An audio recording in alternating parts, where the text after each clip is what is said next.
Hey y'all, so you know, Southern sheriffs, police chiefs, cops, uh, they have a reputation for being characters.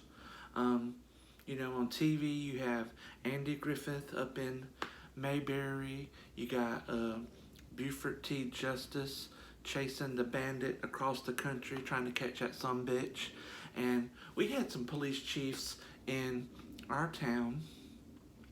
The first one I'm going to tell you about, his name was John Brown, and he was our neighbor growing up. He lived behind our house in Overone, and when we were little kids, I remember my Uncle Jimmy's wife, Diane, took me, my Aunt Helen, and then her two children, Shannon and Shane, up to the police station, which was right next to the Piggly Wiggly. And they took us into the police station and went to the back where the jail cells were, and they put us in a jail cell to show us what it was like if you were, bad, if you were going to get in trouble. They wanted us to be good. So that was our version of Scared Straight, and it worked on 3 out of 4 of us. And that's all I'm going to say. The other police chief I remember, I don't even know his real name. He was a short, fat, bald-headed man, and everybody called him Meatball.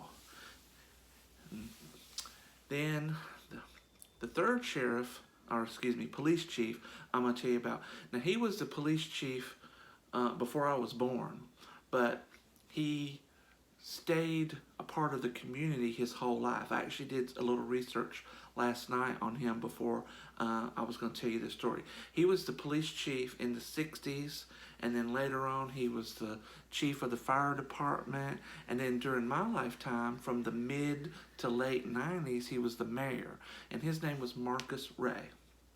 And the only reason I'm telling you this story is because I heard this story straight from him. Now, he's passed now. He passed away. But I heard the story straight from him. Now, before I left South Carolina, I had a friend. She was political, more political than me. She wound up suing my town, actually. She would attend the town council meetings, and I would tag along. And after the town council meetings, people didn't just go home. They would, wander outside the building. People would stand around in little pockets of groups and chit-chat or whatever. And there was one day when it was me, my friend, Marcus Ray, the former police chief, and a couple other people. And somehow the conversation turned to magic and witchcraft and whatnot. And he mentioned that when he was a police officer, he carried a Mojo Bag. Now, some of y'all might not know what a Mojo Bag. This is a Mojo Bag. This one's empty. Ain't got nothing in it. I have one in my pocket, but I'm not going to show it to you because that's against the rules. You ain't supposed to let nobody see or touch your Mojo Bag, and that's going to become important here in a minute. But anyway, he had this Mojo Bag in his pocket, and he told the story about how he'd go out on a call where there was 2 neighbors fussing and feuding, or there was some drunk person being a nuisance, or a husband and wife having a falling out, and they'd be arguing or whatever. And so to sort of get their attention or change the subject or calm them down, he would reach into his pocket and pull out this Mojo Bag and dare them to touch it. Both of them. He'd dare them to touch that Mojo Bag, and they wouldn't do it. They wouldn't have anything to do with that Mojo Bag. Now, he didn't say what was in the Mojo Bag. He didn't say what it was supposed to be for. But the fact that he pulled it out of his pocket and showed it to people and dared them to touch it tells me as a practitioner that maybe, number one, someone gave it to him, and number two, it was more of a tool he used as a police officer to sort of calm people down in a situation. Because what happens is, when these 2 people are arguing, you get them to agree on something, you remind them of what they have in common rather than their differences. That's a starting point to compromise, to resolving an issue, resolving the situation. And maybe that was his point in trying to get these people to touch his Mojo Bag. You know, today, here it is 2020, people are really hung up on diversity. And I'm not saying that's a bad thing. I'm all about celebrating diversity.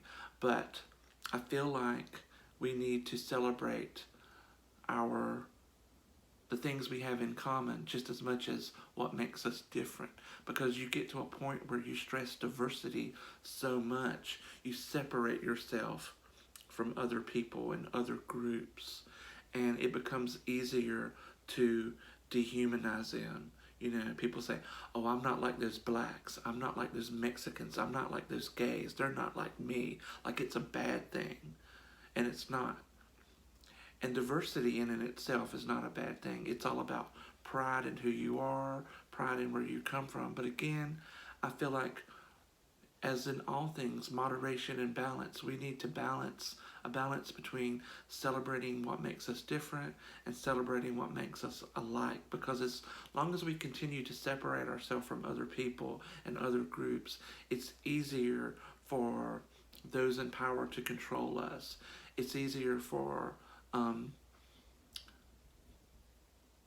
those in power to manipulate us. Anyway, that's just something to think about, and I hope you enjoyed this story, and you all have a great day.